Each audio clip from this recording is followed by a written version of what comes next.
But greetings, everyone, and welcome to the 2021 Pipeline Safety Trust Conference, Protecting Air and Water Through Pipeline Leak Detection. I am so thrilled with how well our two sessions came together. We have two incredibly important and timely topics and two fantastic panels. Thank you for everyone for joining us today, and thank you for all of your generous donations to support our work. We have over 200 people attending each session. As great as today will be, however, we all know virtual webinars cannot replace many aspects of in-person conferences. And that is why I am thrilled to announce that we will return to our in-person conference at the Hotel Monteleone in New Orleans, December 1st and 2nd, 2022. And that feels like a long way off, but it will be here before we know it. I have worked closely with many members of this week's panels and audience, and I can't wait to meet you all face to face. Please mark your calendars and stay tuned for details. Want to remind everybody that our session today will be recorded.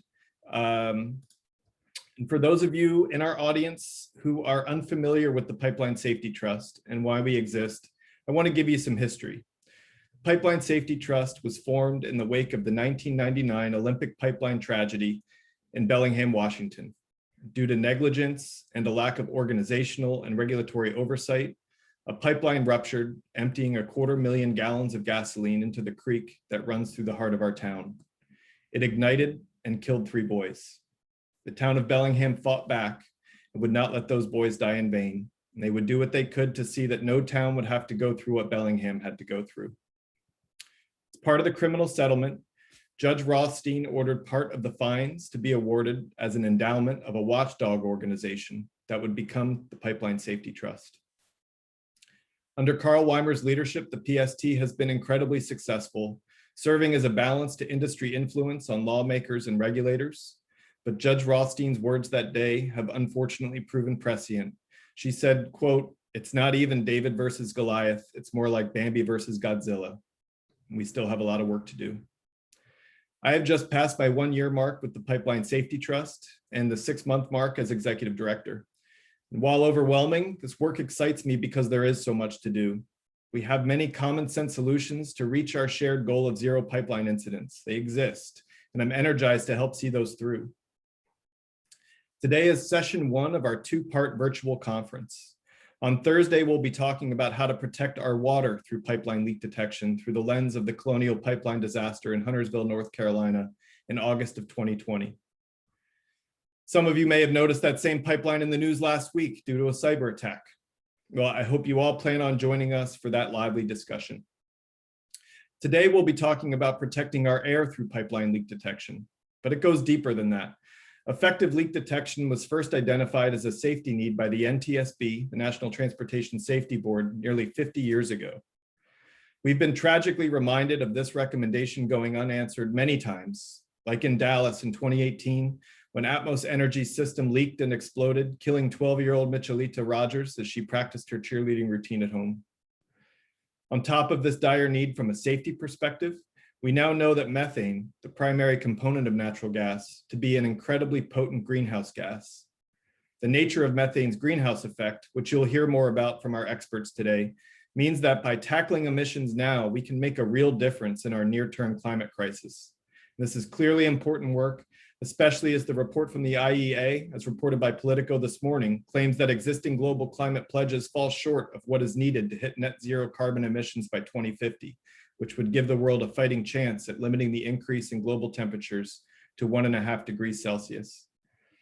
In December, Congress passed the Pipes Act, which, among many other things, mandated Fimsa for the first time to regulate methane emissions from natural gas pipelines. So now we have the rare opportunity to not only answer a 50-year NTSB safety recommendation that will undoubtedly save lives, but also make a meaningful difference in the generational crisis of our time, climate change. As we explore this topic today, first we'll hear from the Biden administration's acting administrator of Fimsa, the Honorable Tristan Brown. Next, we'll hear from the Director of Railroad, Pipeline, and Hazardous Material Investigations at the NTSB, Robert Hall. And following Robert, we'll kick off a moderated panel discussion with some real rock stars who are involved in this great work. After the moderated discussion, we'll open it up to an audience Q&A. Rebecca, if you want to put that slide up, We won't be using a chat feature in Zoom for that Q&A. I ask that you email any questions to questions@pstrust.org. First up, we have our keynote speaker, the Biden administration's acting administrator of Fimsa, working under Secretary Buttigieg, the Honorable Tristan Brown. I have been working with Tristan in the months since he started, and I couldn't be more excited about his leadership. He is passionate about tackling our climate crisis, environmental justice, and the public voice. I'm thrilled he is here to share with us his priorities for Fimsa. Welcome, Tristan. Maybe while Tristan figures out his microphone, we can go to Robert Hall. If that works for you, Robert. Yeah, that works fine for me, Bill. Okay. Well, let's hear from Robert, who's the Director of Railroad, Pipeline, and Hazardous Material Investigations at the NTSB. I observed the NTSB hearings on the Atmos energy explosion in Dallas I mentioned earlier, and I was so impressed that day with the tenacity, investigative spirit, and thoughtful intelligence of the NTSB board members and its staff, represented that day by Robert and his team. Welcome, Robert. Thank you. Good morning, all. I'm Robert Hall, the Director of the Office of Railroad, Pipeline, and Hazardous Materials Investigations at the National Transportation Safety Board, a position I have held for 7 years. For more than 25 years, I've worked in pipeline safety, including work at Fimsa and its predecessor, RESPA, and as a pipeline safety consultant, where I did work for the Washington State Joint Legislative Review and Audit Committee in the aftermath of the Olympic pipeline accident in Bellingham, the accident that resulted in the formation of the Pipeline Safety Trust. The mission of the National Transportation Safety Board is to investigate major transportation accidents and make recommendations to prevent future accidents. We are not a regulator, we have no enforcement powers, but we have a big voice. Many of our recommendations have been adopted by pipeline companies and incorporated into regulations by both state and federal regulators. The NTSB advocates for the adoption of our safety recommendations, and our biggest advocacy tool is our most wanted list. Our 2021-2022 most wanted list includes one pipeline item: improve pipeline leak detection and mitigation. This item has 3 elements: equipping natural gas transmission lines with rupture detection technology, installing automatic shutoff valves and remote control valves in natural gas transmission, and installing methane detectors in all residents with natural gas service. This most wanted list item is validated by multiple NTSB pipeline investigations, studies, and recommendations conducted over the last 50+ years. The most notable of these include the September 2010 rupture of a 30-inch diameter natural gas transmission pipeline in San Bruno, California. The resulting fire killed 8 people, destroyed 38 homes, and damaged another 70. The March 1994 rupture of a 36-inch natural gas transmission pipeline in Edison, New Jersey. Heat radiating from the massive fire ignited several building roofs in a nearby apartment complex. Approximately 90 people sought medical attention at nearby hospitals, and the fire destroyed 8 buildings. And a 1970 NTSB study of the effects of delay in shutting down failed pipeline systems and methods of providing rapid shutdown. As illustrated by these accidents and our safety study, a gas transmission pipeline rupture can have very significant consequences when they occurred in populated areas. Consequences that increase with the delayed responses resulting from identifying that the rupture has occurred and then having to manually isolate the pipeline. The NTSB issued the first safety recommendations related to the use of leak detection equipment and automatic shut-off and remote control valves on natural gas pipelines 50 years ago. In the years since, recommendations have been closed unacceptable, reiterated, and reissued, with the most recent being issued nearly 10 years ago as part of the San Bruno pipeline investigation. The response of the regulator, Fimsa, has been slow, with the NPRM on valve installation and minimum rupture detection standards finally being issued in 2020.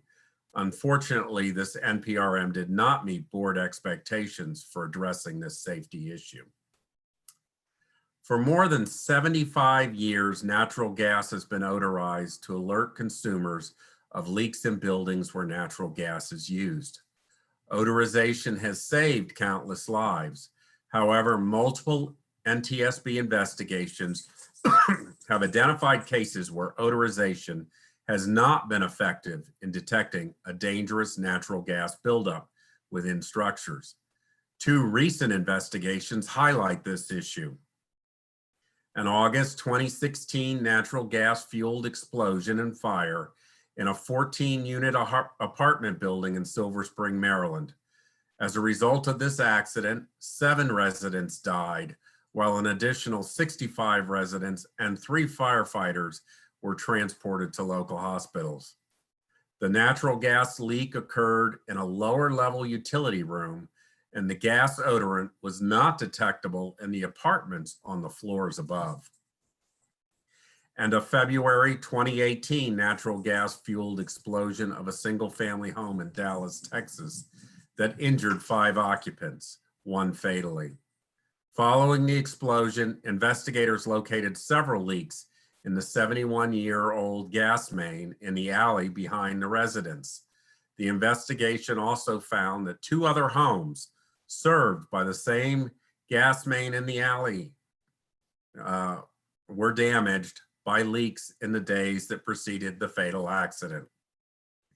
As the gas migrated from the leaks to the home, the odorant was depleted, and the dangerous gas buildup was not detected by the occupants. Given the millions of consumers of natural gas across the country, there is potential for significant consequences when leak occurs in high occupancy residential buildings, as we saw in the Silver Spring investigation, or when there are leaking pipes under neighborhoods, as we saw in the Dallas investigation. Likewise, in distribution systems, NTSB issued its first recommendations to address natural gas leak detection in structures almost 50 years ago. Initially, the technology was not mature enough to deploy viable detectors. Within the past decade, the technology has reached a point that it is commercially available. Because of these advances, the NTSB issued recommendations again for methane detectors in the Silver Spring investigation and reiterated those recommendations in the Dallas investigation earlier this year. Pipeline leak detection and mitigation is a persistent and urgent issue that has existed before the creation of the NTSB and has yet to be fully addressed. With our inclusion of this pipeline safety item in our most wanted list and our focused NTSB advocacy with federal and state regulators, gas companies, and consumers, the NTSB will work to drive the adoption of these technologies with the ultimate goal of saving lives. Thank you for the opportunity to speak here today.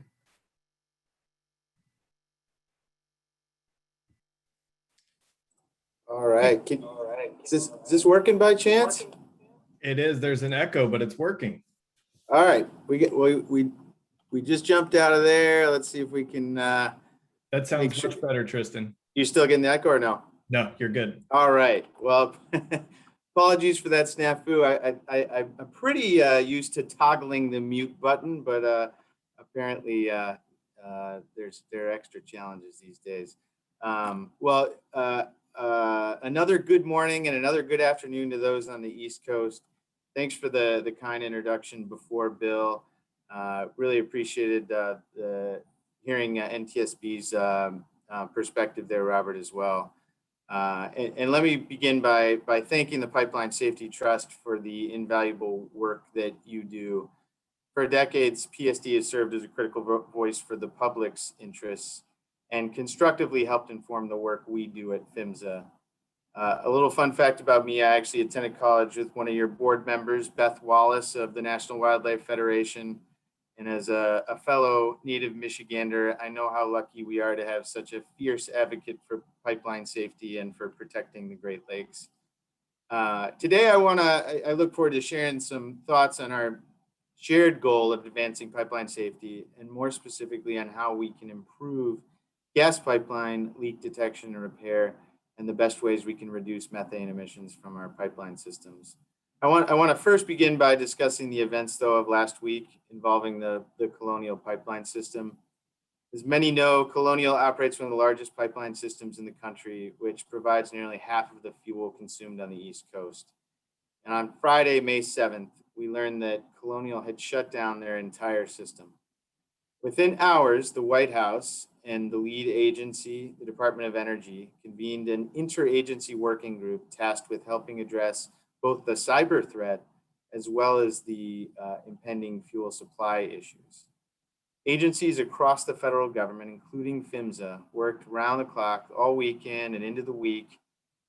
And Fimsa, for its part, reviewed and provided technical assistance on manual pipeline operation plans that ultimately helped alleviate the immediate supply issues, as well as reviewed plans to get the system back up and running as a whole, all of which had not been done before at the scales that were needed last week. Now, last week, the president issued a cybersecurity executive order that makes a significant contribution towards modernizing cybersecurity defenses by protecting federal networks, improving information sharing between the US government and the private sector on cyber issues, and strengthening the United States' ability to respond to incidents when they occur. In the days and weeks and months ahead, we as an agency and we in the federal government will be looking at what more we can do and what we expect the private sector to do to reduce the risks of incidents like this that threaten ultimately the public. As the President and Secretary Pete have been saying before, during, and after the pandemic, and before, during, and after this incident, we need to invest in our infrastructure to ensure greater resiliency across the board, including from cyber attacks. The Colonial Pipeline incident provides yet another example of the need to not just replace our infrastructure, but to envision ways we can future-proof, to ensure our investments provide lasting benefits for generations to come. Now, as an agency, Fimsa is focused on pipeline and hazardous materials. Our mission is to protect people and the environment by advancing the safe transportation of energy and other hazardous materials that are essential to our daily lives. Our nation's pipeline system consists of 2.8 million miles of transmission, distribution, and gathering pipelines. In addition to regulating the safety of our pipeline system, Fimsa, comprising just under 600 employees, also regulates 1.2 million shipments of hazardous materials that move by air, water, rail, and highway every day, which includes electric vehicle batteries in areas where we have a renewed elevated focus. For those who like the bottom line up front, that's definitely me on what Fimsa is focused on. Here's the quick takeaway for you. Safety remains job one, but we are also focused on an agency-wide approach to addressing the climate crisis while promoting environmental justice and equity, and always mindful of the administration's focus on job creation. Towards these ends, we are dedicated to making regulatory choices that are based on data and ensuring that transparency and engagement with all our stakeholders are the hallmarks of our work. As Secretary Pete has noted in testimony before Congress, we've wasted no time here at the agency staffing up to be ready for our robust agenda. We're hiring the agency's first senior level National Environmental Policy Act advisor, the agency's first environmental economist position. We're more than doubling the regulatory attorneys on staff to account for our ambitious regulatory agenda, and we're increasing inspection staff by 20% over the next few years. Just a few weeks ago, In conjunction with Earth Day, President Biden pledged a major reduction in greenhouse gas emissions. Contemporaneous news reports echoed countless previous reports that have emphasized global climate change threatens our economy to the tune of trillions of dollars. Numbers in the trillions are abstract for the human brain because our brains are not capable of conceptualizing such large quantities. In that context, discussing problems and solutions at a meeting like this can seem a little abstract. The impacts that we foresee and are attempting to mitigate seem distant and in the future. But for the countless lives that will experience upheaval and devastation as a result of climate change now and over the next few decades, climate change will not be abstract. That is why Congress's urgent effort to pass the Pipes Act last winter, demanding progress in reducing methane emission, matters. And it's why your work to push the envelope on safety and environmental standards, including that mandate, matters. So with that in mind, Fimsa held a public meeting 2 weeks ago as a first step, an important step towards meeting one of the congressional mandates to minimize methane emissions from our nation's pipeline system. Quick shout out to Bill and Emily and a bunch of others that participated in that 2-day public meeting and all the public interest stakeholders that beefed up those discussions. We received positive feedback across the board, and I know it was helpful in our efforts to develop a rule this summer. As we know, natural gas is composed primarily of methane. Therefore, gas pipeline leaks and other releases of natural gas emit methane into the atmosphere and change our climate, with an impact that pound for pound is multitudes more significant than carbon dioxide pollution. In fact, the onshore oil and gas sector is the largest domestic industrial source of methane emissions. With this in mind, the Pipes Act of 2020 required that by December of this year, Fimsa issue final regulations requiring certain classes of operators to conduct leak detection and repair programs in order to, quote, meet the need for gas pipeline safety and B, protect the environment. Another Pipes Act mandate found in Section 114 of the Act is to work to minimize releases of natural gas from pipeline facilities. This is a tremendously important self-executing provision of the law. Fimsa is in the process of issuing an advisory bulletin to remind all pipeline operators that they must comply with this provision by no later than December 27, 2021. Keep in mind, the concept of an acceptable level of release into the environment is a long outdated concept for gas or hazardous liquids. We must change how we think about small releases because they too add up and can and do have a big impact on our environment. Section 114 also requires Fimsa to conduct a study, then report to Congress on the best available technologies and practices for preventing or minimizing the release of natural gas. Section 113 of the Act, Congress also required Fimsa to prioritize completion of our rulemakings on gas transmission and gathering pipelines. Fimsa looks forward to receiving your input on ways we can improve safety and cut emissions through these rulemakings. Clearly, these mandates require all of us to work together to promote pipeline safety and take aggressive actions to reduce methane emissions from pipelines, both fugitive and vented. We're also considering these mandates in conjunction with how our rulemakings and agency decisions affect underrepresented communities. This whole of agency approach to environmental justice is something that many agencies and departments are focused on, and we welcome your input on how we can do this efficiently and effectively. As we discuss options during the next few hours and into the future, we will keep a strong focus on using transportation as an engine for equity. We know, for example, that our nation's aging and higher risk infrastructure is primarily located in less recently developed and often disadvantaged communities and urban areas. Through our safety work, we will continue to promote the upgrading, replacement, and repair of aging high risk infrastructure. This especially includes such as cast iron pipelines in cities. Now, I'd like to just take a few minutes talking about pipeline safety management systems, or SMS.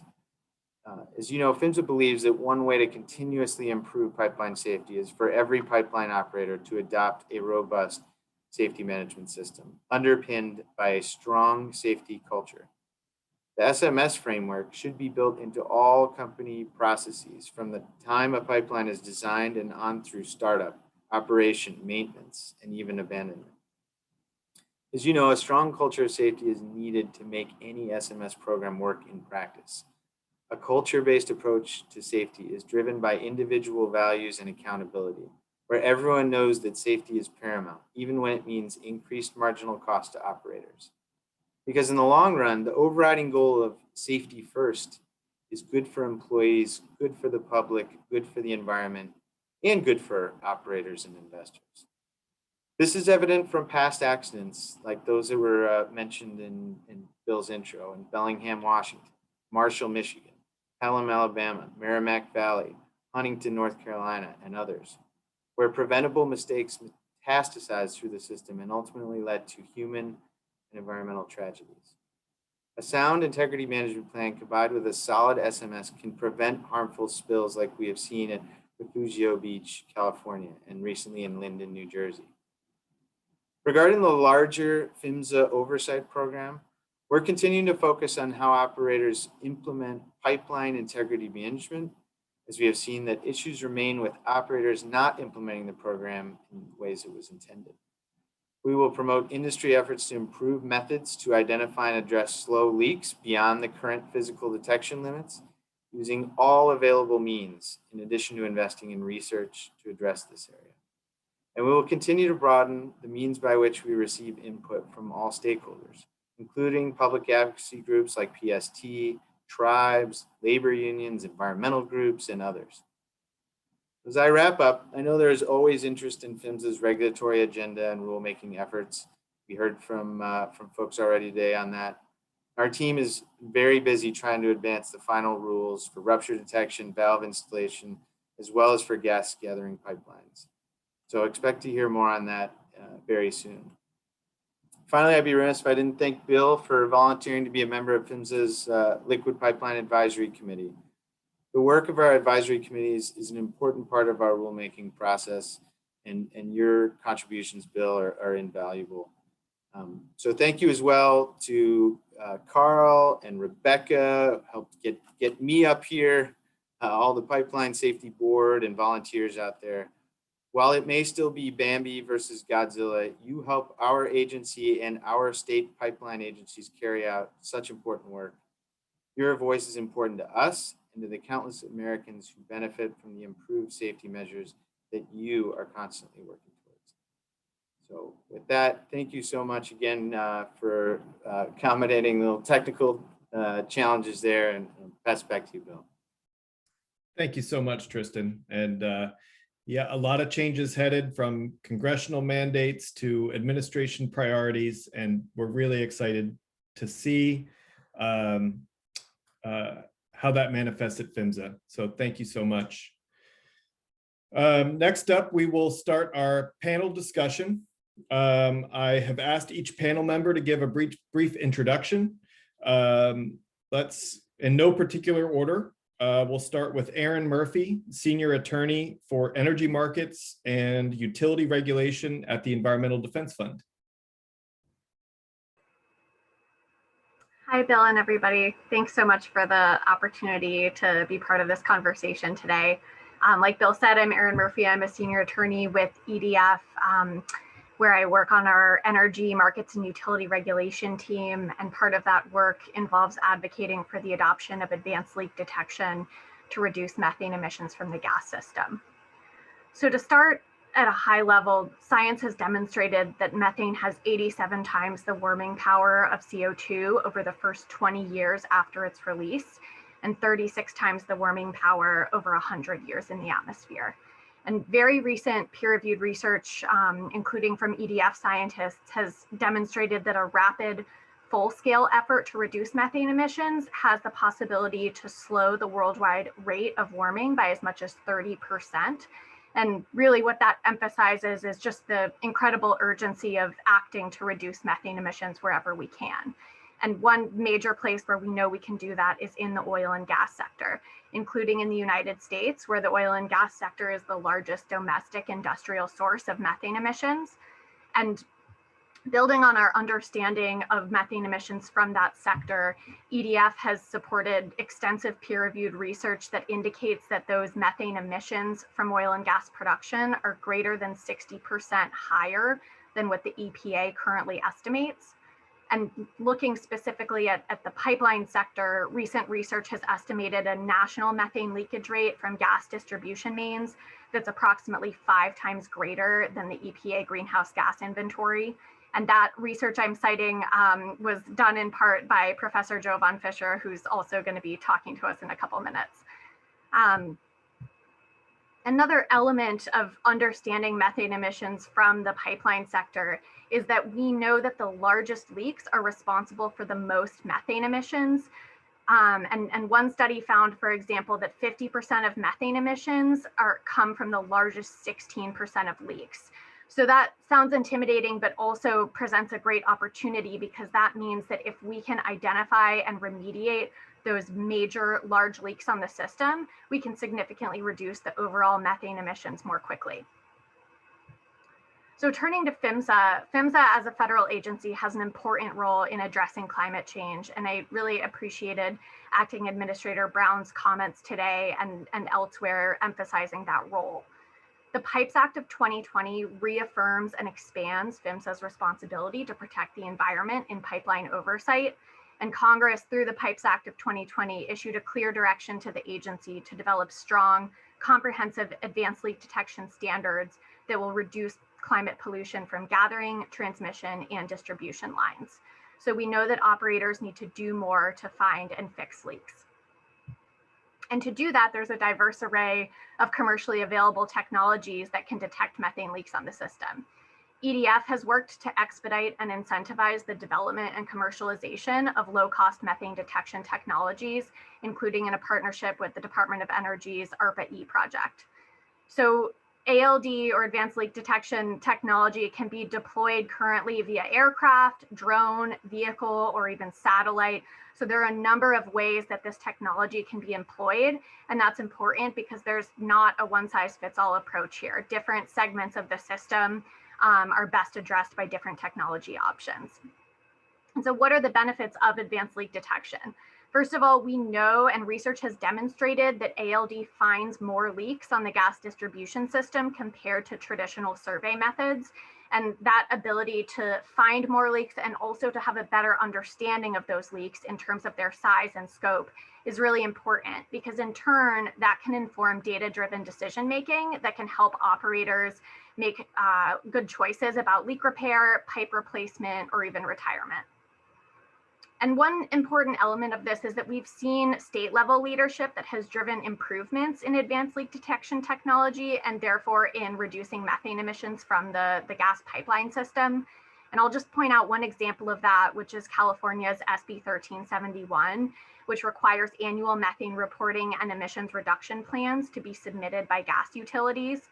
And another example is in Texas, as well as in other states around the country, advanced leak detection has been approved for compliance surveys by gas utilities. And those examples show that when you have leadership from regulators, it reinforces and improves the practices that are happening on the ground.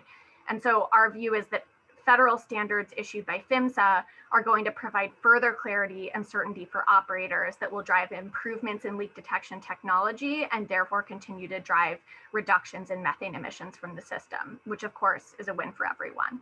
So thanks for the opportunity to kick off this conversation, and I'll, I guess, hand it back to Bill. Thanks, Erin. Next, we'll hear from Joe Von Fischer, professor at Colorado State University. Hi, thanks, Bill. Can you hear me okay? I see that the lack of communication is going around a little bit. Good. Thanks for introducing me and allowing me to be on this panel today.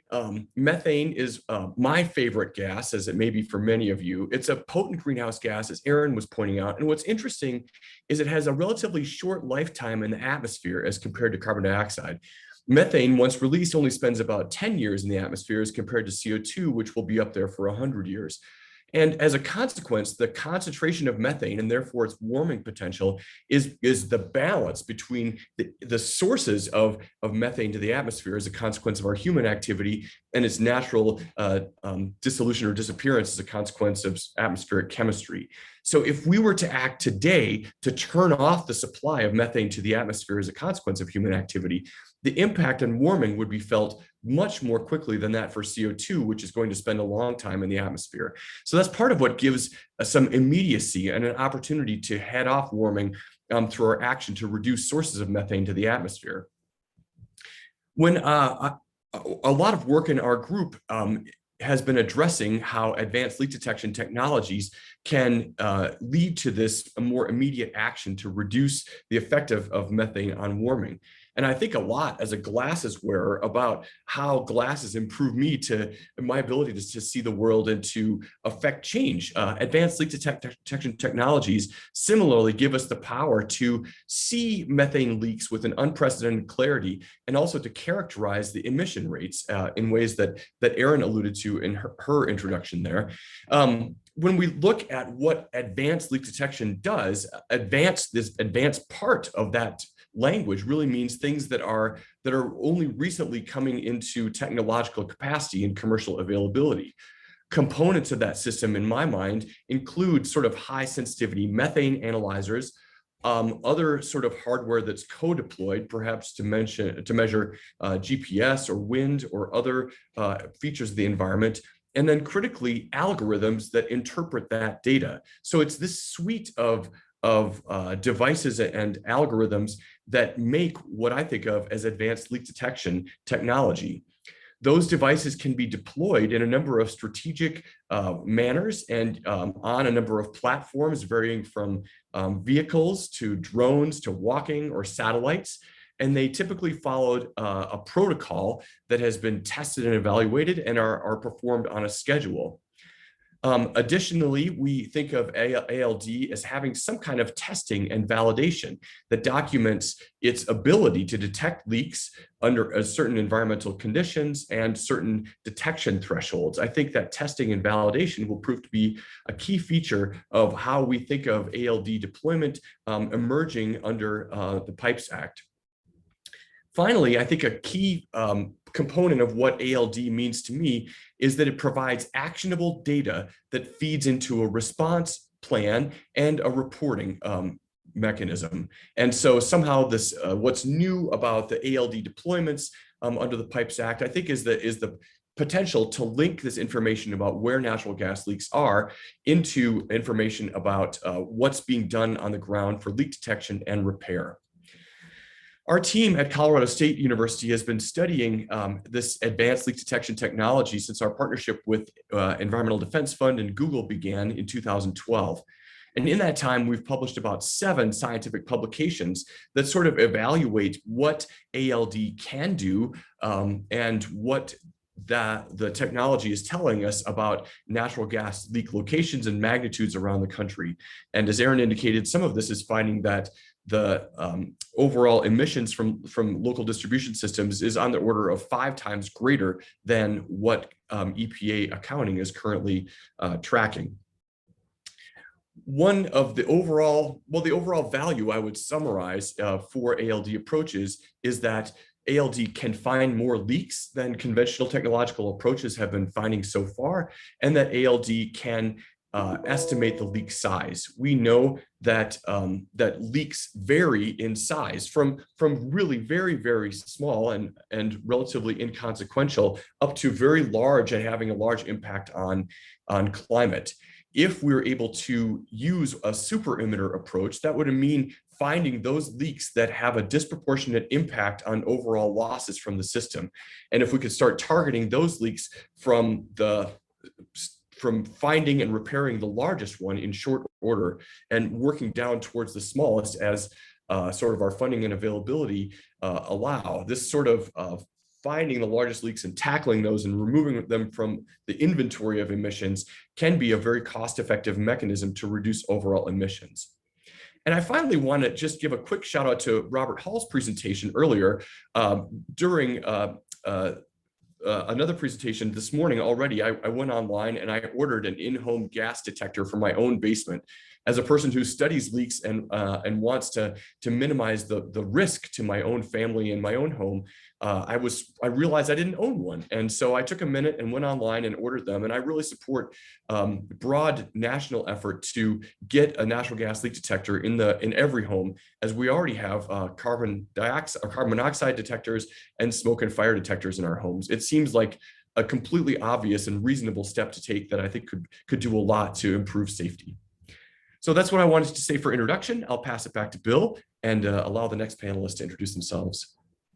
Thank you so much, Joe. And yes, I completely agree on the in-home methane detectors. I think they'll come up again as we talk today.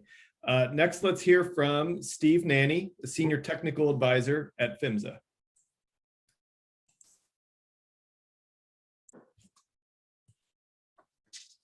Good morning. My name is Steve Nanny. I work in the Fimsa Engineering and Research Division.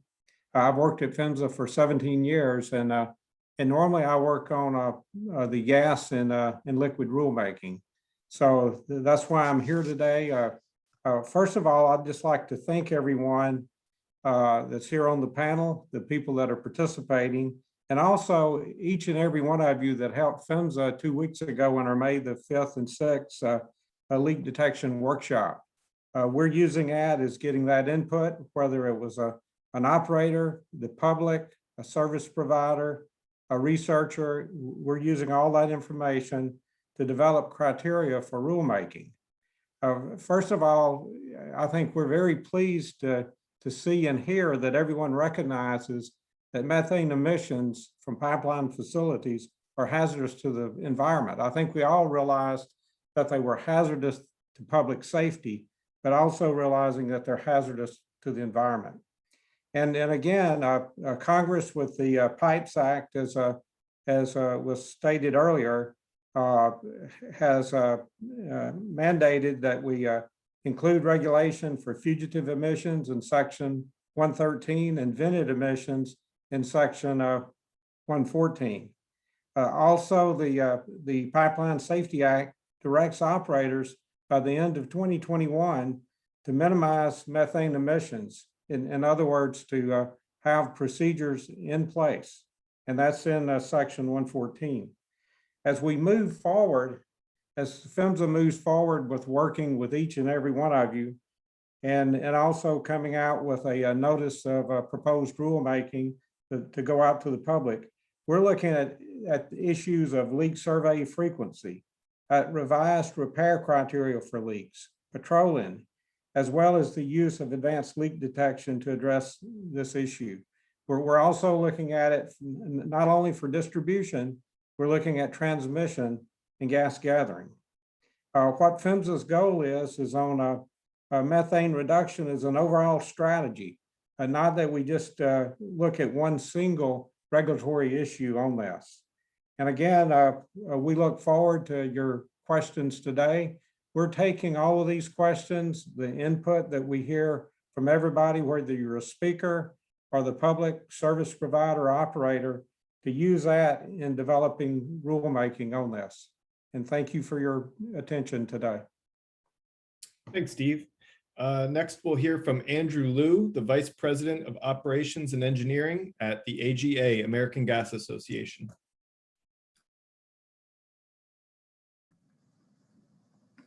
Hi, can you hear me okay? Yep, you sound great. Great, thank you.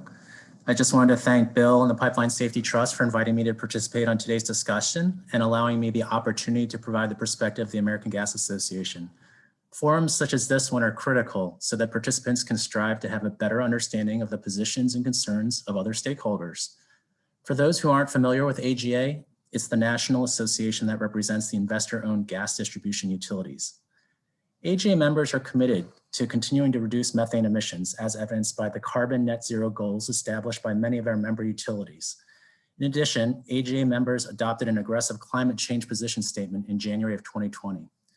In summary, natural gas utilities are committed to doing their part to reduce greenhouse gas emissions through smart innovation, new and modernized infrastructure and advanced technologies while maintaining reliable, resilient, and affordable energy choices for consumers. For more than 2 decades, EPA has developed and published estimates of greenhouse gas emissions in its inventory of greenhouse gas emissions and sinks. The EPA inventory represents the most comprehensive assessment of US greenhouse gas emissions available. Previously, the EPA released its inventory, which shows that annual emissions from the natural gas distribution system declined 73% from 1990 to 2018, even as natural gas utility companies added more than 760,000 miles of pipeline to serve 20 million more customers. Now, I acknowledge Aaron made comments earlier that apparently there's been analysis performed which suggests that this figure of 0.08% of produced natural gas, which is the emission attributed in local natural gas utilities, seems way too low. I don't know what the right figure is, nor do I feel it's productive to debate today what the right figure could be. I do believe it's important to share that despite improvements, the industry knows it must do more in protecting the environment. There's no question that we need to do more, and we look forward to working with other stakeholders. AGA members are highly supportive of sections 113 and 114 of the 2020 Pipes Act. We look forward to providing our input on how Fimsa and the industry moves forward in meeting the congressional intent. I believe there's interest in hearing what the industry is contemplating for 114. Again, it requires pipeline operators to revise their inspection and maintenance plans to demonstrate the elimination of hazardous leaks and minimizing releases of natural gas from pipeline facilities. As we already heard from Tristan, Section 114 also mandates that Fimsa conduct a study and provide a report to Congress discussing best available technologies or practices for preventing or minimizing the release of natural gas by next June. In the interest of time, I will quickly summarize what AGA is contemplating for 114 in moving beyond public safety to include a focus on protecting the environment.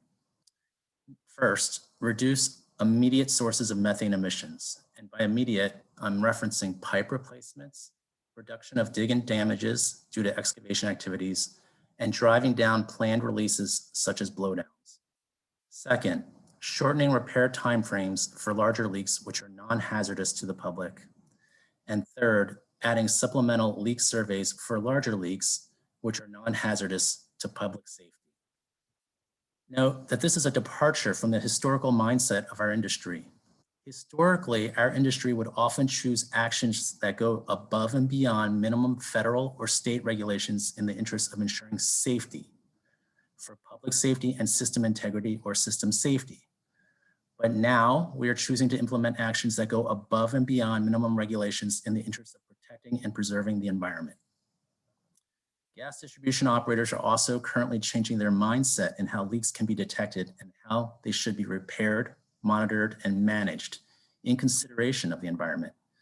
In the past, the natural gas distribution industry treated pipeline leaks, again, strictly from the lens of public safety and customer safety. We now know that we need to consider the environment in our policies and procedures for how we detect leaks and also how we manage them once they are discovered and confirmed. In closing, gas distribution operators know their systems best and they know how to effectively manage risks to public safety. Fixing and finding leaks has always been driven by the risk profile that combines leak characteristics with the surrounding operating environment.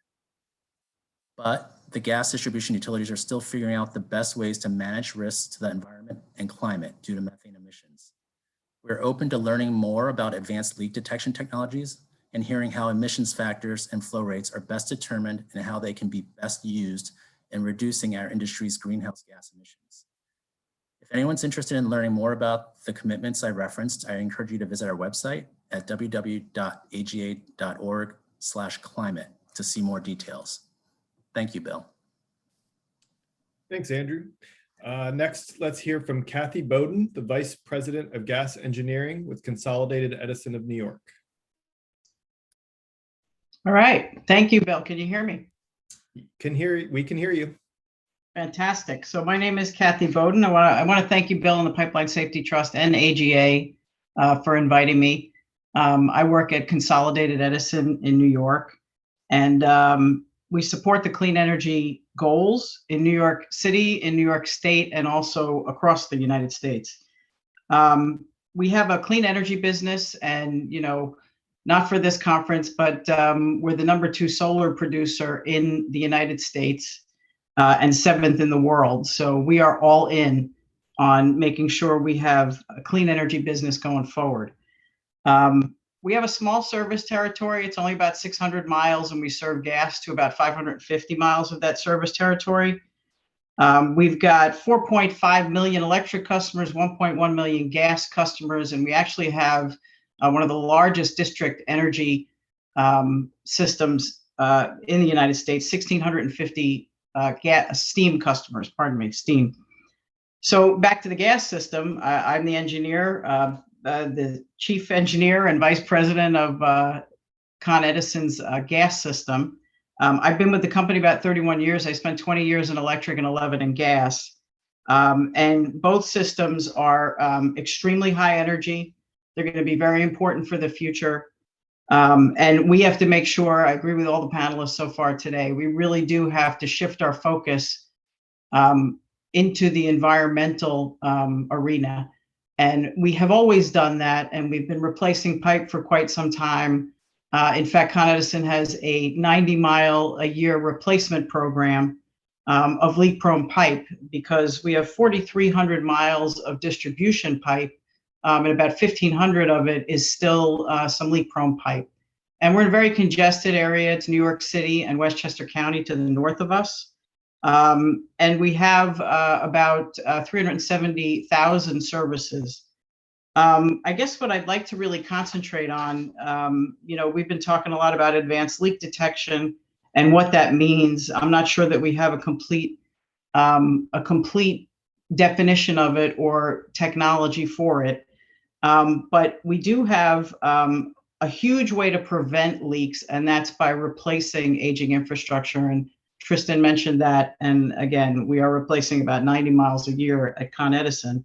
And we should have that done. Takes quite a bit of time, but before 2040. We've implemented pipeline safety management systems, and that's not just for safety, but it's a comprehensive safety, and we've added environment to that as well. And our New York State Public Service Commission is extremely supportive in our rate cases, because everything that we do is borne by ratepayers, and that's very important to remember. Those costs for whatever we do, whether it's pipe replacement or leak detection, very important that we have the customer in mind at the end of the day.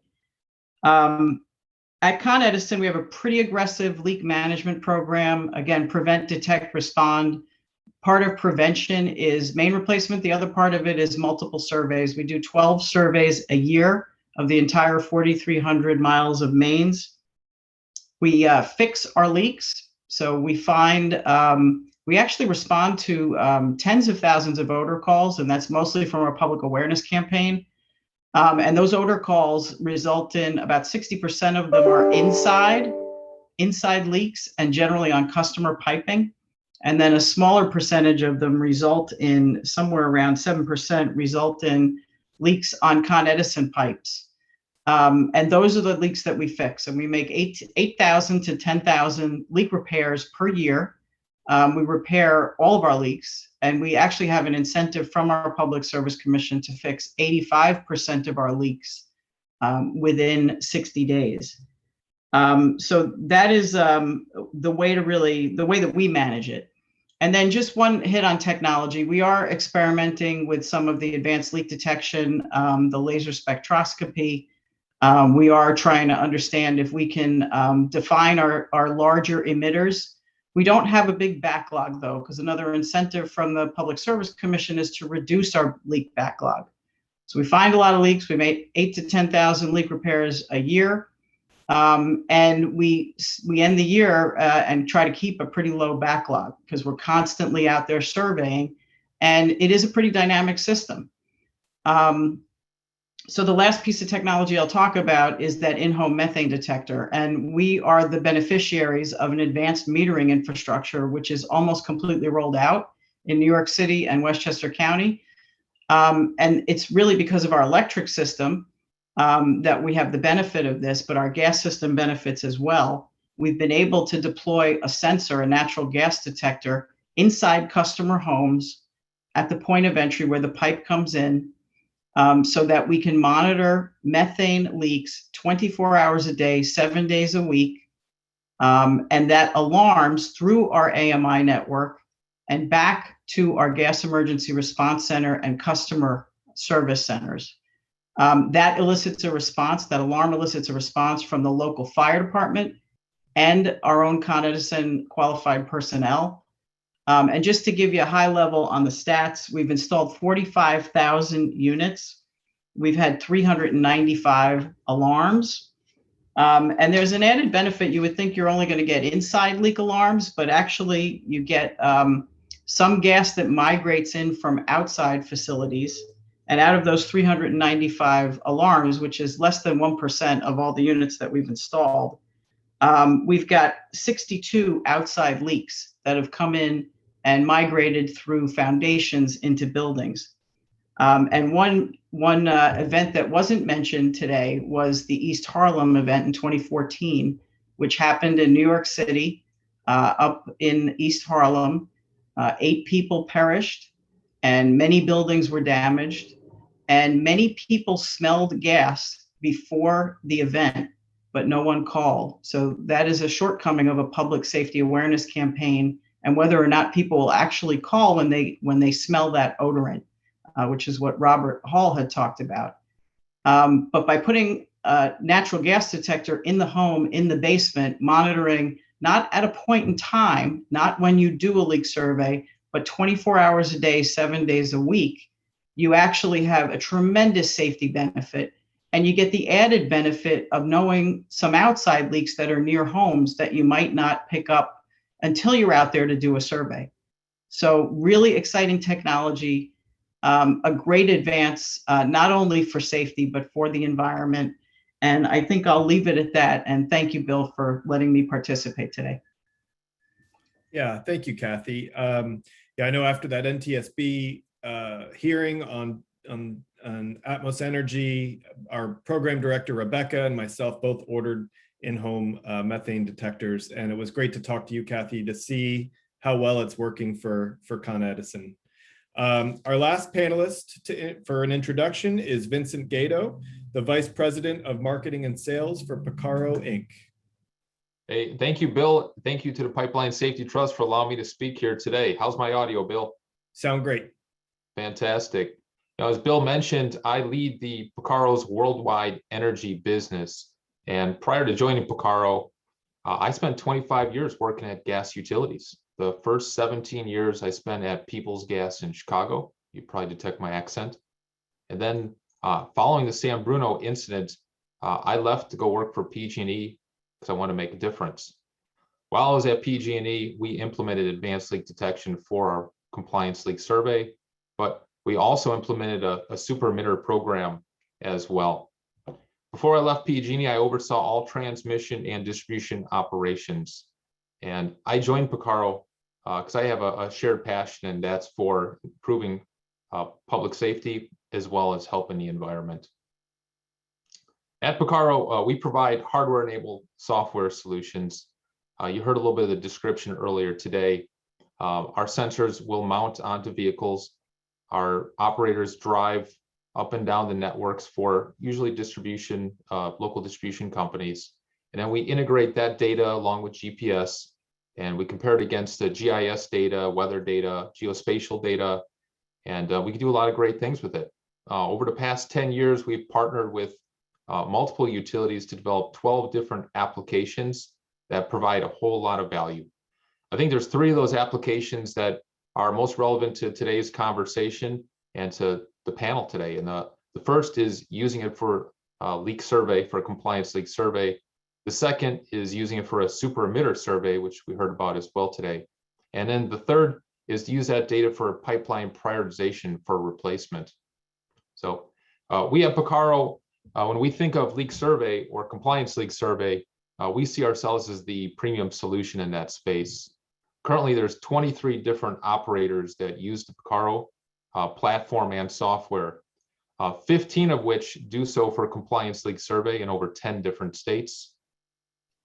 We've run over 60 double-blind tests worldwide, with 30 different operators and tested our software and our sensors to come up with a solution. We've done those tests in North America, done them in Europe, Asia, and Australia.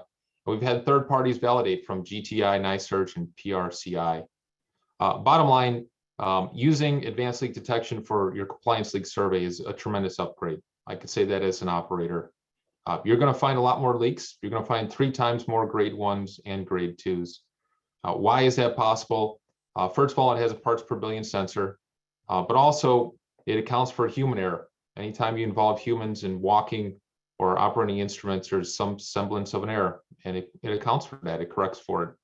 And then also it corrects for any data integrity issues you might have with your assets. So it makes sure that if you have a person walking a line and there's no line there or the data is wrong, it'll solve for that as well. So I believe that advanced leak detection for leak survey is a tremendous improvement over traditional walking survey, and happy to share more about that. The second application I mentioned is Super Emitter, and that's probably the most popular one today. It's a very similar process on the front end. The hardware is actually the same. We have protocols, we've got the analytics in place that paired up with driving a network, we can identify which leaks are contributing the most to the methane emissions. You heard Aaron mention some numbers. Those are pretty spot on. It varies by operator. We see anywhere from 5% of leaks are contributing from 30 to 50% of methane emissions. And a lot of companies are starting to adopt this survey to reduce their environmental footprint. Last month, PG&E did a webinar and talked about their program specifically. And if you go on the Picaro website, you can get the details of how they implemented it, how it's going, and some results that they're seeing.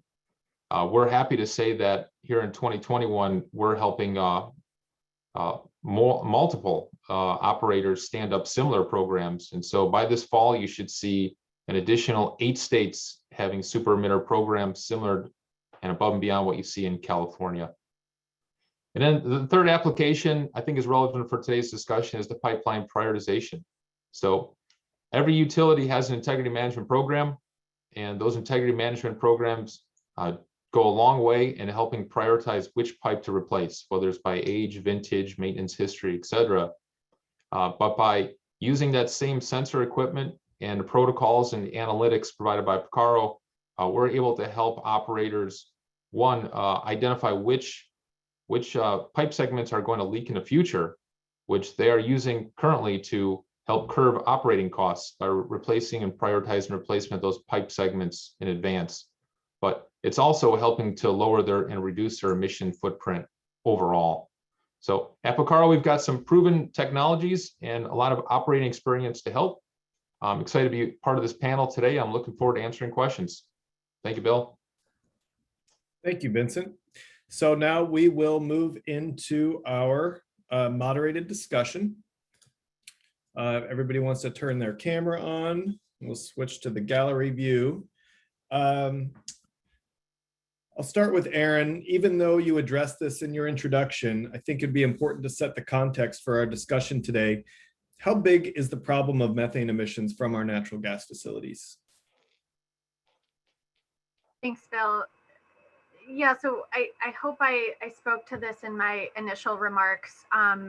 Methane emissions from gas pipelines are a big part of the problem. I appreciated Andrew's comment that, you know, and agree that there are open questions about really precisely nailing down a number, right? It's challenging because there's just so much happening on these systems.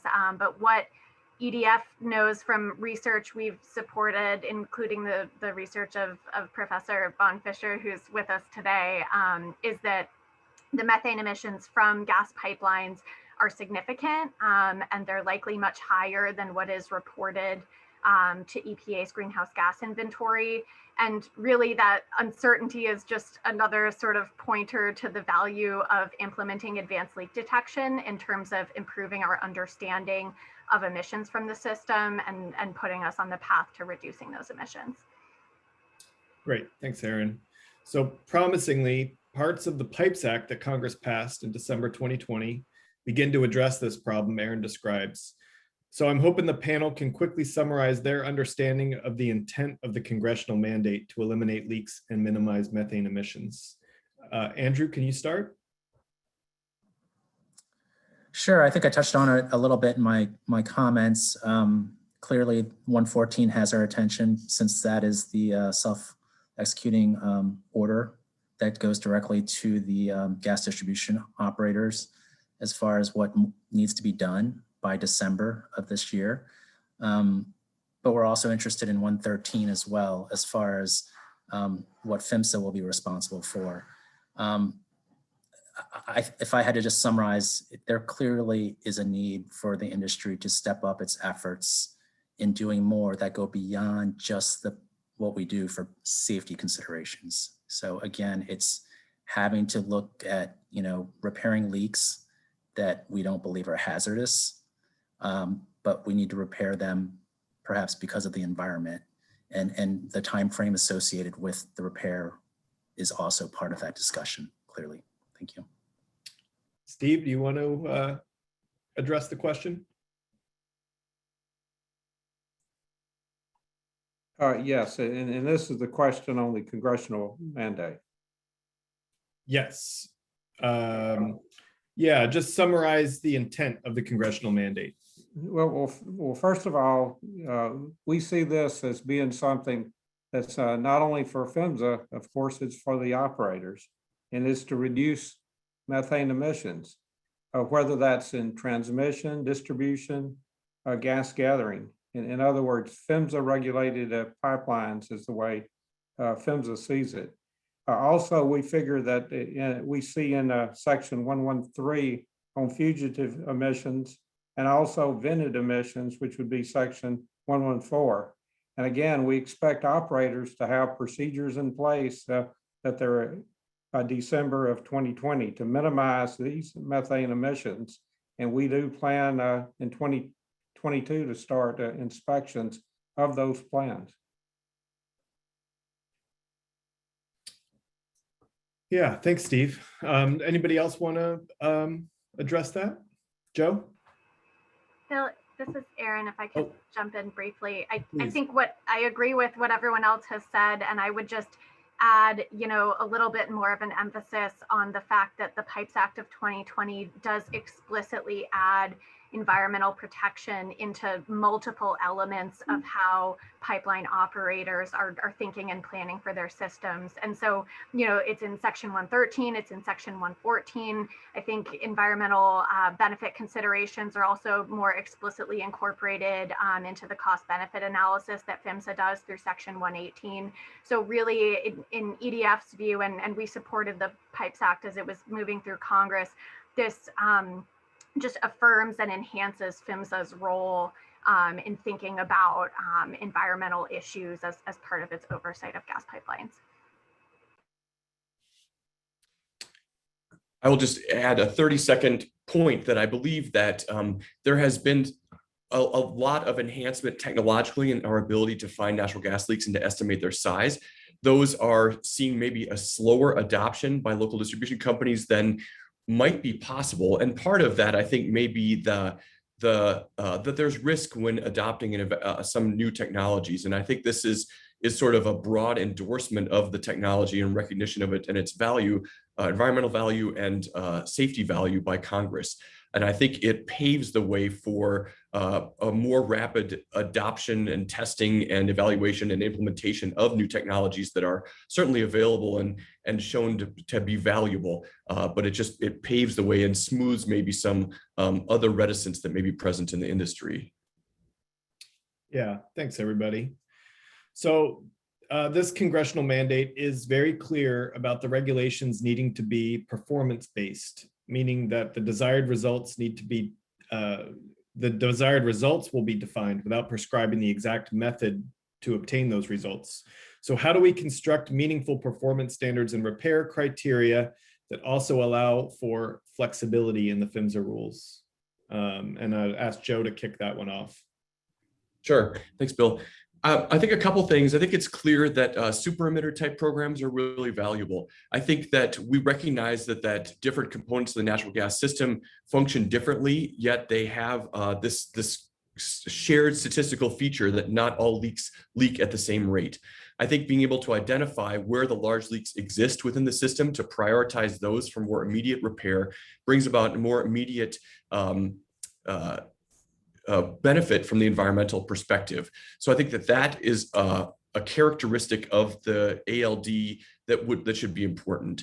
I think secondly, having spoken with a number of technology providers, these companies recognize that these claims need to have some basis in fact and validation. And I think along with to make the playing field more useful and valuable for both technology providers and the consumers of those technologies in the industry side, that there needs to be some validation of those technologies, some shared idea of how the technologies are characterized so that the claims can be trusted. So I think that those are two components that, although their form is yet to be determined, would be valuable for making it useful across the industry. Does that make sense? It does, yeah. Who wants to join in next? Hey, Bill, it's Kathy. Just a couple things. I think performance metrics are definitely helpful. I just wanted to go through, at Con Edison, we actually, way back in the 90s, started a campaign 2000 by 2000. So I think a couple people, if you haven't mentioned it already, type 3 leaks on gas systems that are defined as non-hazardous don't really have a repair cycle, right, under code. So back in the 90s, we went for 2000 by 2000. We had much more than that. We got to our goal. Then in 2010, that's when I came into operations in gas and decided, the backlog was too high. It was in the 1500s, right? So we made a concerted effort to start repairing leaks more vigorously, right? So we got the backlog down from the 1500s to the 200s, right? And that's where we sit today. And that's all leaks, 1, 2, and 3. And essentially, now we've actually entered into performance mechanisms with our regulator. And again, I mentioned, from a utility perspective, we are, funded and run by the customers. And everything we do needs to be in the customer's best interest, and certainly safety and environment is. But, we can't charge exorbitant rates either. So we have to make sure that we're always cost conscious and equitable across the entire service territory. But at this point, some of the performance mechanisms that we have are year-end backlogs, and I think there's pluses and minuses to that to reach a year-end target. Repair cycle times, right? So 85% of the leaks in 60 days. We actually average 30-day for repair. And we're making 8,000 to 10,000 repairs a year, which is pretty significant. It's a huge portion of our budget, right? So that all together, I think, really helps. And then the only thing that we haven't really mentioned yet, I think advanced leak detection is fantastic, but how we operate our systems and that mindset change from we have to maintain our focus on safety. That's never going to go away. That's what pipeline safety management system is about. But the more eye toward environment now, right? And the fact that climate change is here and statewide and federal targets have been set to be 100%, clean energy by 2040 or whatever the goals are. They're different in different places. So that has to get weaved into everything we do. Our operations, when we do a main cutout, we can't exhaust methane to the air. It's the worst thing we could do as a company. It's irresponsible. And I think that's where we really have to change. So that's just in operations. We need to capture that methane, put it back in the pipe. Yeah, thank you, Kathy. That's really great. We do need a culture change, and your comments there really reflect that change that we need to see. Thanks so much for that. Yeah, it makes me think of in Boston some years ago when a group did a satirical birthday celebration, a 30th birthday celebration of a leak. I'm hoping now that those days are behind us. So the Pipes Act references a leak, and the quote is, "so small it poses no potential hazard." Those are all leaks must be repaired except for a leak so small it poses no potential hazard. I'm wondering if the panel has an opinion on whether such a leak exists. I guess I'll go first. Yeah, purely from a safety perspective, yeah, I mean, I believe that such a leak does exist. I mean, it depends on how you define what a leak is. I know a lot of people have suggested you get down to as low as what we would call a fugitive emission counting as a leak. And I respect that viewpoint. I would say that from a safety perspective, such a leak does exist. From an environmental perspective, that may be a little bit of a different story and in the eye of the beholder, whether or not such a leak might exist. Because again, I compare it to like a car. We all seen cars that leak oil, right? Some might be just a teeny bit and some might be a lot.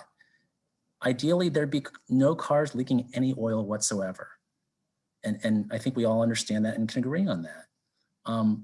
In reality, you know, a car that's dripping a teeny bit of oil, just a little bit, is that going to be hazardous to the environment? I mean, it's a tough question. So that's my thoughts on the matter. Again, the difference between safety and environment.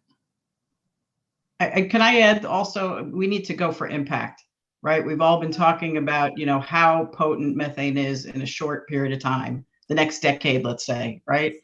So let's go, you know, I think Erin mentioned it, you know, 20% of the leaks are causing 80% of the emissions. Let's go after the big ones. Yep. Bill, I would add that, you know, if you break it down into the safety and environmental side, without a doubt, there's some pretty well-known practices to differentiate the safety of a leak for grading it out. And I see it worldwide even, right? It's pretty close to being standard as far as what is safe. I think what's maybe a little bit lacking is on the environmental side, because what we definitely do see is, you know, grade 3s not required to be repaired in a lot of places. And the question then comes down is, do you really know if it's hazardous or not to the environment? And without any kind of direction or any type of any guidance as far as what is hazard and what is not on the environmental side, how do you know? And, you know, the reality is there's a lot of grade 3 leaks that they're grade 3 just because of the location that they're at. Maybe it's in a place where there's no residents, or in a place there's no risk of migration to a home. But what we find with the super emitters, they're blowing pretty good. Yeah, Joe or Erin, do you want to contribute on that? Yeah, I'll just add a little bit. I think folks are making really helpful points, and to build on a point that Kathy made and that EDF has emphasized as well is, you know, the value of starting with the biggest leaks, the highest emitters, and going from there. And I mean, Joe, I'm going to steal your line. Joe sometimes refers to thinking about the gas system as turning a dial, right? We want to turn the dial and gradually, or well, rapidly reduce emissions, you know, from wherever we can. But so to my mind, the most valuable way to do that is to start with the biggest and most obvious leaks. But I would also make the point that, you know, implementing more frequent surveys and more accurate surveys can help operators get a better understanding of all the leaks on their system, even if they're not all acted on immediately. And my hope would be that, you know, as we see improvements in technology and operations, you know, maybe 5 years from now, we're talking about addressing even smaller leaks more quickly, right? So we can, you know, ramp up as we go and really sort of turn down that methane dial. Yeah, thanks. I do love the dial analogy. I will add a couple thoughts. One is that one of the things about validating technologies is that we don't always know what our false positive and false negative rates are for a given technology. I think that's been classically undercharacterized for the way we look for natural gas leaks in distribution and other systems. So we may deploy in an LDC a certain leak detection and repair approach where we go out and we look for the leaks. But I think those typically aren't characterized. That is, I don't think we know how many leaks we're missing with these approaches. Not to be critical, just the fact that we don't know what that number is. We know that the more we look and the more ways we apply a search, the more likely we are to find leaks. And so I think we're talking about trying to characterize which size leaks we're able to find with what probability. We don't find every leak every time. So being able to characterize those probabilities as a function of environmental characteristics and the specific ALD or detection technology, I think is really valuable. And I think that can help us get an idea of what are the limits of the technology and what is the relationship between leak size and risk we currently don't have a lot of data on that. So using an ALD approach where leak size is characterized more commonly would allow us to better answer that question about what's the relationship between size and risk. Yeah, thanks. So this might get a little technical for some members of our audience, but I'm curious about the advanced leak detection results. How does that translate into release rates and overall volume of a leak? And should we be thinking about it as that total volume over time versus just the straight advanced leak detection results? Well, precisely what the super emitter program does, and it'll vary by state and it'll vary by operator as far as where they're at and how much their system is leaking at the time. But what you'll see at that webinar that we did post to our website from PG&E's program, which is public information right now, they set the threshold at 10 SCFH. And what they find is at that threshold, it doesn't take a whole lot of leaks. I think it was a couple hundred leaks in PG&E's large, vast system to repair to make a significant dent. And so that threshold of 10 SCFH was kind of the line that was put in place for the PG&E program. We are working, like I mentioned, with a bunch of other operators that we're fine tuning that threshold right now. But if you ask me what is a number, 10 SCFH is what we've seen and worked with operators. I will add a little bit to what I think you were also asking in this question, Bill, is how do we get those leak rate estimates? How is it that we can, pass some kind of ALD system through an environment and say, oh, that leak is 0.1 standard cubic feet per hour and that one is 100? And part of the answer is that leak rates vary by 500-fold in a distribution system, from the smaller ones that people call gnat farts that are perhaps not a safety risk to the truly large ones that are catastrophic and consequential potentially. The consequence of that varying gas sort of hissing out of the ground and being carried by winds through the environment allows you to have orders of magnitude difference in the methane concentration that you measure when you drive through that resulting plume. And so the work in our lab and presumably what's going on under the hood of the Picaro and other ALD provider, what their algorithm does is to have conducted a number of either controlled release experiments where they release methane into the air at known rates and drive through them, or they go to the locations of actual natural gas leaks and they use a variety of technologies to find out what the emission rate is from that point and then drive through the plumes that are generated.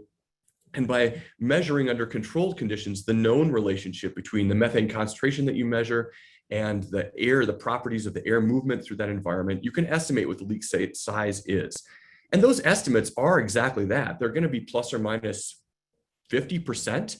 But if you have a leak that's 1 standard cubic foot per hour, that means plus or minus 50% is somewhere between 0.5 and 2 cubic feet per hour. And if you have another leak that's 100 cubic feet per hour, plus or minus 50% is between 50 and 200, right? And so I did the math wrong, but you get the idea that those are not, you could distinctly tell when you're dealing with a super emitter versus a relatively small leak. And cumulatively, when you add up the estimated emissions for hundreds or thousands of those leaks, your errors cancel out and you end up with a pretty good estimate of what the overall system emission rates are. I'm not sure if that answers some of your question, Bill. It does. Yeah. Thank you for that. And so building on that, as Fimsa is establishing these rules and new repair schedule criteria, how should that methane volume be integrated as a consideration along with the safety risk, the risk of explosion? And should there be a definition on super emitters in there? I'm not the expert, but I just wanted to pipe up for a minute. We've been trying to quantify flow rates and volumes from leaks for maybe a decade, maybe, and there may be some small, medium, large. But when we use the advanced leak detection, this is not, you'd go to the leak and measure it, right? Which is how we actually find leaks with other tools. You go to the leak and you measure it on an instrument, like a gas measurement instrument or an infrared instrument. This is different, right? You need to collect a bit of data. And I think Joe actually went over it at the beginning. There's a tool that'll measure the methane or detect it. There's other tools like wind speed, right? There's something called the field of view, right? Which the technology is extremely advanced, right? You're able to see the field of view and the coverage, which, you know, could be a little bit or a lot. It is dependent on wind speed. And you need to pass over the leak several times, right? You don't just get it, you just don't go and measure it. So I don't want to underestimate the complexity of measuring not leaks on your entire system, but just one leak, right? This is not simple. And so I don't know that, you know, setting a threshold is going to be easy. And it's certainly not going to be measured easy based on what we know and the experience we've had trying to, through R&D, through partnerships, certainly with Picaro, with CSU, and EDF, you know, trying to really nail this, right? We want nothing more than to really understand, you know, the EPA factors they leave a little bit to be desired because, you know, I can make repairs on my system, I can put in liners, I can change meters, and based on the number of meters, I still have the same emissions factor. Based on the kind of pipe that I'm lining, I still have the same emissions factor. So, you know, it's great to put the plastic pipe in, that helps a lot, right? That'll bring it down. But this is not a perfect science by any stretch. Bill, if I could add, actually, I think Catherine and Joe did a great job of explaining the technology. There's very little for me to add here. It's precisely that, right? In the early stages, it was a whole lot of controlled releases, building the analytics to be able to properly manage. And frankly, you do your 6 passes. You could see the plume, the way it's dispersing. You could count and measure the molecules as it goes through. It's evolved over time, that's for sure. And it's been for 10 years now in place. And so over that evolution, we've seen it improve. And now we're at the point where we've measured over 4 million leaks.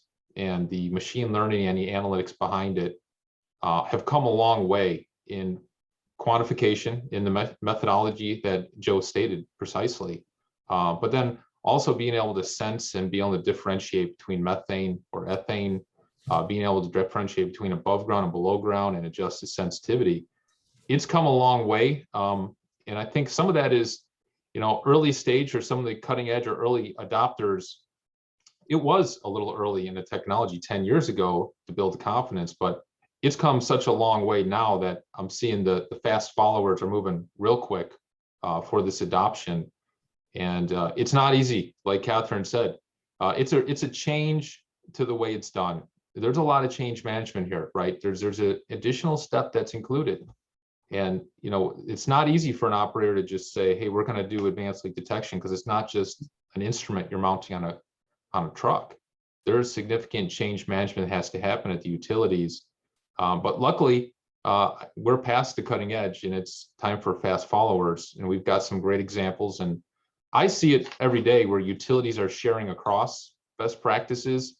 That's what I think is fantastic about the industry. Utilities share across best practices, how to do it, and things get there over time. So it's very encouraging as somebody who cares a lot about emissions and pipeline safety. Yeah. Just another note. I mean, we were talking about measuring emissions, but I just think we need a lot of tools, right? I mentioned the in-home detector. We've got advanced leak detection, got our traditional tools. They all do different things for us, and they all kind of work together to get the right answer. So I can't measure a super emitter from traditional tools. I need a more advanced tool, right? But you need to learn how to use it. Yeah, and I think that speaks to the big job Fimsa has ahead of them and the job that the operators have ahead of them. There is no one size fits all. I've heard Joe talk about this many times, and I've learned a lot from him on this. There's no one size fits all. Different conditions, different geography call for different tools. And so how do you write rules that allow for operators to use the right tools in the right situations? It's a hard job, and that's what we're working on. So as has been mentioned a couple times, Section 114 of the statute requires operators to revise their operation and maintenance plans to minimize releases of natural gas, independent of the rulemaking obligations of Fimsa. That's self-executing. So I'm curious. I know Steve said that Fimsa will be coming out with an advisory bulletin on this. Does the AGA, for example, have plans to provide guidance or assistance to operators to get those O&M plans updated on time? Yeah, thanks for the question, Bill. We do. We'll be producing or publishing a white paper that obviously our member companies can review. And I will say that most of the white papers that we write, we share freely with members of the public and our federal and state pipeline safety regulators. Honestly, I don't know why this would be any different. That the paper will contain ideas and concepts, things that we believe operators should be considering. Again, I've seen drafts of the document, and the concept is flexibility is definitely a theme that you see throughout, as far as things that operators should be considering to identify leaks and that are hazardous to the environment that, you know, really need to be looked at. So enhancing their LDAR programs to, you know, perform supplemental leak surveys. Again, back to I think what Joe said as far as the need to perform additional surveys to get a better understanding of where all your emissions are, to be able to quantify them in some fashion. The possibility of having alternate repair timeframes. Again, the concept of adopting new technologies is clearly a part of it too. So we're looking at having ideas and considerations in the paper, things that operators really need to take a hard look at. Yeah, Kathy, how are you feeling at Con Edison about the new O&M plan update? I think it's great. You know, it'll be memorialized. There are a lot of things we do already. And like I said, you know, the New York State regulator, I think Diane Berman, actually one of our commissioners, was on the Fimsa workshop a couple weeks ago, and they're extremely supportive. They're very progressive. And, you know, they're into performance metrics, right? So they're trying to incent utilities where they have really good performance and penalize them when they don't. So there will be, you know, the stick and the carrot, right? We will be working toward this, and I think they are the ones who will be reviewing our plan, if I understand it correctly. So, you know, we'll be putting that together as part of our integrity management. And, you know, we've worked with them for years trying to figure out what the right things to do are. In fact, you know, they're a huge supporter of the in-home AMI-enabled methane detector. So, I mean, that's a plan that's going to roll out over the next 5 years, 370,000 homes and buildings. And, you know, not the most expensive thing we do, but probably the absolute best thing we could do for safety. Yeah, Steve, let the record show how much support there is for in-home methane detectors. I've been hearing it, Bill. We've got time for one more question before we move on to the audience Q&A. So we've been talking a lot about fugitive methane emissions and leaks, but the mandate also addresses intentional releases, blowdowns, and venting. So what is the panel's perspective as to the best way to quickly reduce these intentional methane emissions from pipeline facilities? So I mentioned a couple things earlier, you know, certainly capturing the gas rather than exhausting it to atmosphere, putting it back in the pipe. Another way to do that, if your pipes are full, like literally, you could use a purge burner and you could flare it. You know, so that's not ideal. It's emitting CO2, but at least you're not putting methane directly into the environment. I don't know if you guys ever look at TikTok. I just watched a TikTok video where some guys were posting a video that they did a blowdown of a 30-inch pipe, 7 miles long at 300 PSI, and it was just venting into the atmosphere. And I just I was really sad, because that's a lot of material to just let go. And unfortunately to show on TikTok as well. But I mean, it just gives you an idea that it's happening out there. There exist a number of mechanisms for recovering that gas. It's really exciting to look at what State Bill 1371 has done in California, because it's created technologies and proven their efficacy throughout the state and in the whole natural gas distribution system. And so we know, as Kathy was talking about, that those technologies exist and they're relatively straightforward to use throughout the system.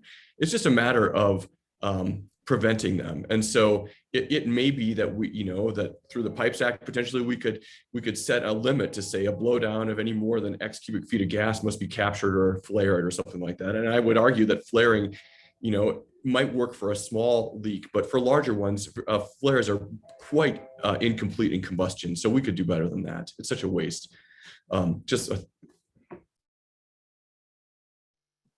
would agree with Joe. I would also add, Bill, if I may, that we're trying to differentiate at AGA the difference between a release is due to safety considerations, like a relief valve to prevent overpressurization, versus a planned or scheduled type of release, such as what Joe was referencing. And thanks, Joe. I actually will go to my kids today and tell them I know something that happened on TikTok that they didn't know, because they spend about a day looking at TikTok.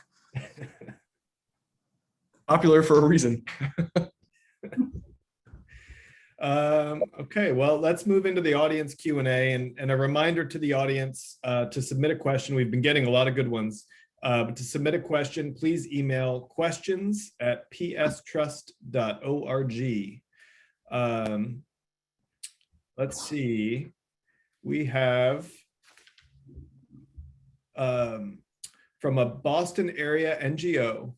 How does the cost of repair and pipeline replacement of leak-prone pipe segments compare with the cost of providing alternative energy, solar, heat pumps, district geothermal, especially to avoid stranded assets in the future?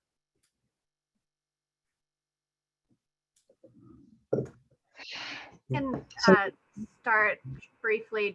I want to make the point that EDF is giving a lot of thought to the future of the natural gas distribution system and what role it's going to play moving forward in order to achieve the aggressive climate commitments that have been set by President Biden, as well as by many states across the country. And one thing that we want to give recognition to is, first of all, there's not a lot of clarity right now on what extent the gas distribution system is going to be in play in 20, 30 years. I expect that some element of it will still be needed and operational, but that the way we refer to it is that we anticipate a managed contraction of the system in many places as building electrification moves forward. And so what I would emphasize in terms of the value of implementing advanced leak detection and other options that are off the shelf right now available to mitigate leaks on the system is that we have a distribution that's in place today and is leaking today and will be continuing to be in place and leaking for years to come. So in addition to thinking about and planning for sort of the broader role of the gas system as part of a clean energy economy, we want to make sure that gas operators are doing everything they can in the near term to reduce harmful methane emissions. Yeah, I would agree with that. And also, it will take some time to convert. I think the conversions will come. The technology is getting less and less expensive. The biggest nut to crack, I think, is the conversion cost in the home itself, right? You're moving from a fossil fuel, a fuel oil, or a gas to an electric source. You need new appliances. You need different kinds of infrastructure that's going to get you there, get that electric there. So I think it's going to take some time. And to Erin's point, while we're taking that time, we need to make sure we're not making it worse by letting everything leak into the atmosphere. And actually, sorry, can I add one more point that I'm thinking about? I thought it was a really well-phrased question, and it mentioned cost as well. And so I guess one other point I want to add is that, we were talking earlier about at what size is a leak, still, relevant to identify and address. And I think that cost is a factor there, right? And so to me, unquestionably cost effective to be going after these large, high emitting leaks. And it likely gets to a point with a very small leak where it may not be as cost effective. And one element I think that's important when we talk about cost is incorporating the social cost of carbon and the social cost of methane into those benefit cost analysis calculations, which is something that the Biden administration has been moving to update appropriately. Yeah, and Acting Administrator Brown's comment earlier about adding an environmental economist to Fimsa, I think will help get that expertise. Here's a question. Would love to hear your panelists' views on how the rate setters, whether the states or FERC, can incentivize pipeline operators to accelerate their efforts to tighten up. Great question. Aaron, I know you were on a panel on this at the Fimsa meeting. Maybe you want to start? Sure. Yeah, I think so. I gave a couple examples in the Fimsa meeting that I'll reiterate today, and I think they continue to be relevant and helpful to this question. So we've seen, that policy setting and incentives can really move the needle in a positive way or in a negative way. And we've seen programs set by state commissions that incentivize a utility to more proactively repair those grade 3 leaks that might not otherwise be moved up for repair, but we know are significant sources of methane. Another example is not by a commission, but by the environmental agency in Massachusetts, in Massachusetts, it's also the commission that has the DPU that has a grade 3 program. And in Oregon, the environmental agency is moving forward with that as well. So those types of programs can be really helpful sort of from a carrot perspective. I want to talk a little bit about the backlog targets and Kathy, please weigh in. I don't know if we might have a slightly different view of this. One concern that EDF has identified with setting numeric leak backlog targets, either positive or negative incentives, is that we don't want to see gas utilities be penalized for identifying more leaks on their system. We think it's important for an operator to have the best understanding they can of the leaks on their system, and then use that information to make data-driven decisions to prioritize leak repair or pipe replacement or retirement. And so our hope and what we've recommended in New York and elsewhere is the idea of maybe instead of thinking about a numeric leak backlog program, to center it around a methane volume driven program where the utility could be rewarded for reducing the overall volume of emissions from their system. And the idea there is to focus on those really high emitting, high volume leaks as a first target. Yeah, the only thing I would add is the targets that we do have. So we have a certain amount of money and rates that go to leak repair.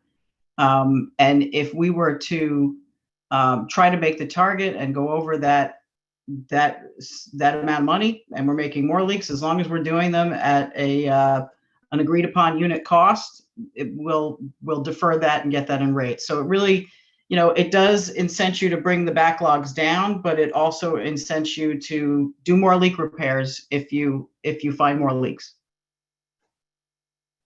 Hey, can I just add a testimonial here that, if you ask the guy who's talking to most of these utilities about the adoption, I think the uncertainty of the impact of what's going to be found, whether on the financials of the company, the backlog, is really one of the impediments that are out there. I don't have the solution, but I can say that I think there needs to be some work done here to not disincentivize the adoption of advanced leak detection, especially for a leak survey.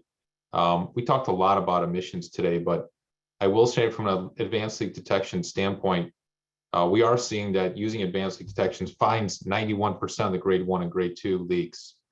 Not perfect, but walking survey is down around 30-something%. And so it is significantly safer to use advanced leak detection. And we got to eliminate any of those hurdles that are holding back the adoption. Just realize though that the walking survey is not done in a vacuum. You're doing both, right? You're driving and you're getting the mains, you're doing the walking on the services. So I think you do wind up finding more leaks when you do both, and you have to do both. Yeah, I would add one other example. I mean, there's so many different ways to structure this, and every utility is, of course, thinking, about their individual system and how best to approach leak identification. One example that I think is really helpful, obviously thinking about the environmental side of methane mitigation here, is PG&E in California, and this is part of their program under SB 1371. And I know they work with Picaro, so Vince, maybe you can even add more detail here, but they are doing a system-wide annual survey to understand the system-wide methane emissions. And so 1/3 of that survey is a compliance-focused survey that's identifying leaks and from a compliance perspective, but the other 2/3 of the survey is solely focused on just assessing the emissions and then identifying those quote-unquote super emitters. And so it's not triggering smaller leak identifications, which my understanding is that is meant to be helpful to the company, to Kathy's point, to not sort of rack up the list of leaks that need to be repaired, but rather to try to focus on identifying those largest emitters. Yeah, Aaron, that's exactly. When I was at PG&E, first of all, we were at a 5-year compliance survey, and it walked it from a 5 to a 4 to a 3 as it sits today. And that's what was spoken to in that webinar I referenced is once every 3 years, a compliance survey is done. When I say compliance survey, it's annual. For the business districts, it's got to be annual, but for the majority of the system, it's once every 3 years you're doing compliance. The other 2/3 of the system, then you're driving with the Picaro unit and doing what's called a super emitter survey. That's looking for the leaks that are greater than 10 SCFH. And it's got the advantage then of the entire system is inspected every year for super emitters, because when you run it in a compliance mode, you also get super emitter. But one of the huge upsides, aside from being able to measure and identify your super emitters, is that 2/3 of the system that you're driving for super emitter, you find a tremendous amount of grade 1 leaks that you wouldn't have found for another year, 2 year, could be 4 years. Because I mentioned, some of those super emitters are grade 3s, but a lot of those super emitters are grade 1s that were sitting dormant and would have sat there unless somebody smelled it. Or one of those fantastic methane detectors in the homes got it as well. But that's the other advantage of implementing a system or a protocol like that, system-wide every year. You're going to find a lot. You're going to reduce the risk to public safety, but you're also going to help the environment. Next question we have from the audience. Considering the importance of these issues, how much is Fimsa and the administration investing in R&D to drive solutions? Steve, do you want to take that one? Well, I didn't come prepared today to know the amount, but we do have a research program, and we are spending money for R&D.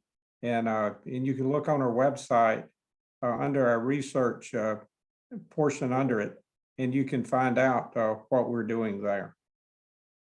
It would be on the Fimsa website. But we are looking at programs now. We're evaluating programs. In fact, I was on a internal group that had some external folks that we were actually last week evaluating programs, but I can't get into what we're evaluating or doing, whether it's for emissions or for other things that we're doing. And to follow up on that question too, I'm curious how much R&D the industry is investing on these solutions as well. Lots of support in New York for R&D, for leak detection and stopping off mains. A lot of support for R&D in New York. I think the key is, if I could jump in, yeah, please, Andrew. Yeah, once we get to the point where a technology or a tool has been proven to be effective, then I think that it's incumbent upon all of the stakeholders, including our federal and state regulators, to basically reflect that in the regulations, and also to encourage the use of these alternate technologies by the operators, so that they don't just sit there, without having the full benefit of implementation. So again, R&D is great. I just feel like we could improve our way of working together to ensure that it can be implemented once proven effective and valid. Another question here. What are your opinions about making leak survey results, emission analysis and repairs reportable in a way that is open to the public? I'd love to jump in there. EDF has advocated for significant transparency in this area. We think that making more information available to the public is beneficial to help folks understand what's happening on their gas system. I think there's so many benefits there in terms of driving accountability for the operators, as well as driving the public conversation forward and letting other stakeholders really be part of the discussion about what's happening on the system and what can be done to improve it. We appreciate that companies like Con Edison and National Grid in New York, as well as SoCalGas in California, and I think others as well, publish on their websites gas leak maps that lets the public interact with that map and see, the relative size of the leak and when it was first identified. If I'm remembering correctly, last time I was clicking around on one of those maps, there's some really great data available.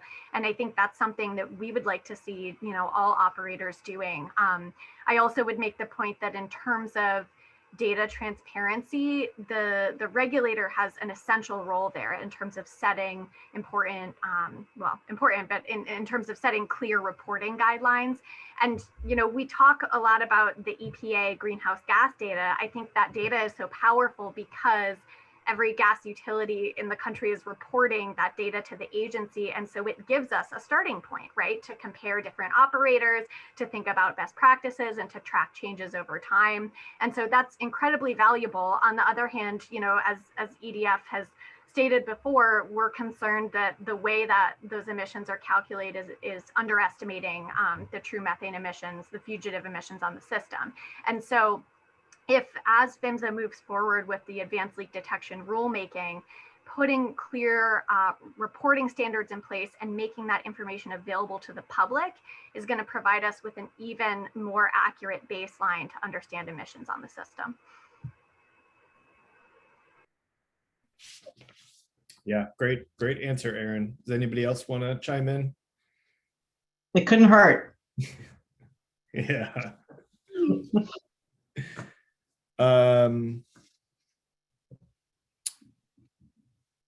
Let's see. I think we have time for one last question. What is the expected financial impact to the general public, and what is the plan to pay for it? Are they comfortable with the price tag?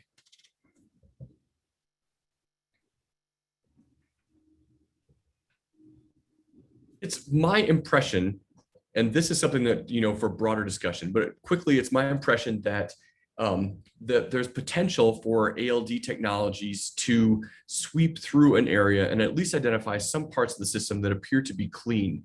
I think there's potential for ALD deployments to identify parts of the system where leaks aren't. And so I think as we deploy this technology and look out towards its progressive improvement and commercial deployment with additional testing, I think that there is a potential for it to bring about a reduction in cost for operations.